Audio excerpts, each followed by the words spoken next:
Let's now bring in Michael Kugelman. He is the Deputy Director of the Asia Program at the Wilson Center and is joining us now from Washington, D.C. Mr. Kugelman, thank you very much for being with us here on TRT World. Now, of course, we are marking today the 20th anniversary of those attacks on September the 11th, but the resonance of them is very present with what's just happened in Afghanistan. So if you can, just give us your assessment of how those attacks have affected the United States and its prosecuting war on terror. Well, absolutely. Over the last 20 years, thousands of people have died after the U.S. launched this war on terror to end terrorism. And clearly there were some successes, for sure. I think that it's much less likely now than it would have been right after 9/11 that the U.S. homeland will be hit by a major terrorist attack on the scale of what happened with 9/11. A number of top terrorist figures, of course, have been eliminated, none other than bin Laden, for sure. But, you look at what happened in Afghanistan over the last 20 years, a country that I focus on quite clearly. And indeed, U.S. forces, as the first U.S. major move after the 9/11 attacks was to go into Afghanistan to eliminate the sanctuaries of the Al-qaeda leaders that had planned the attacks on 9/11, and then to remove their Taliban hosts from power. But of course, we know that a horrific war played out in which thousands of Afghans died. And then, as we know, the Taliban ended up recovering or retaking power while U.S. forces were still on the ground. And it's almost like we've come full circle today in the sense that U.S. forces went into Afghanistan as part of this new war on terror to remove the Taliban that had sheltered these al-Qaeda terrorists. And here we are 20 years later.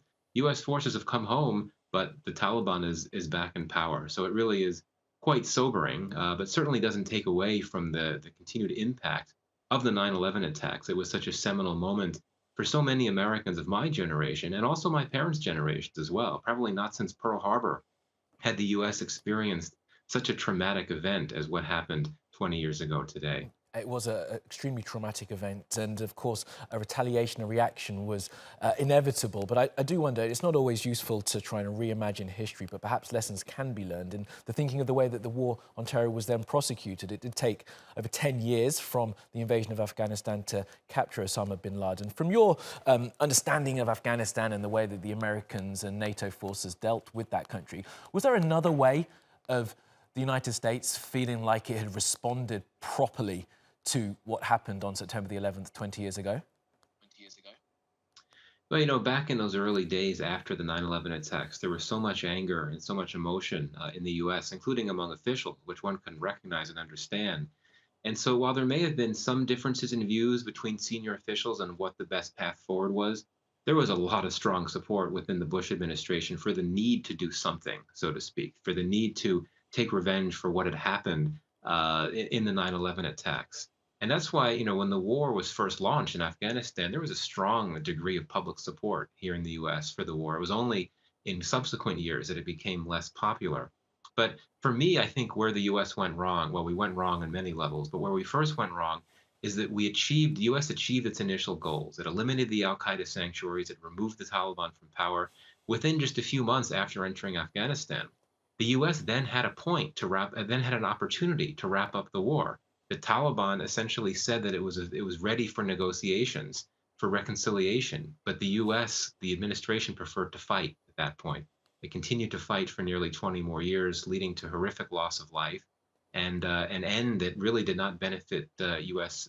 interests at all, other than, of course, eliminating a terrorist like bin Laden. So you look at where we are today. You've got all these new terrorist groups that didn't exist before 9/11, like ISIS, many new affiliates of Al-Qaeda, and this is where the U.S. is now. So the balance sheet on the global war on terrorism from the U.S. perspective, I think, is not very strong at all.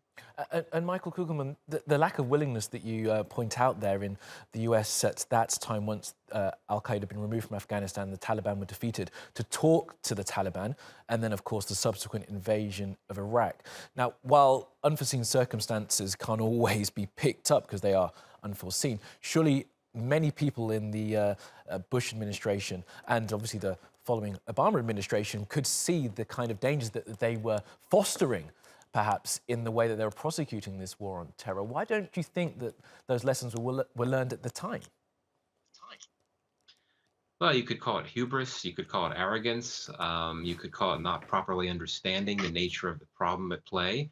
But I think that for many years, Bush administration officials and then Obama administration officials believed that with just a bit more time, just a bit more time, there would be an effort eventually to essentially put the Taliban on the defensive enough on the battlefield so that it would be willing to enter into talks and negotiations with the U.S. and Afghan government to end the war. So, for a long time, U.S. officials did look at the necessity of talks, of a negotiated outcome to the war, but they thought that you just needed to spend more time with the military pressure to weaken the Taliban enough on the battlefield that it would be willing to negotiate. And this is why you had tens of thousands of U.S. troops sent in there during the surge in 2009 and 2010. The idea was to put enough pressure on the Taliban, but clearly it didn't work.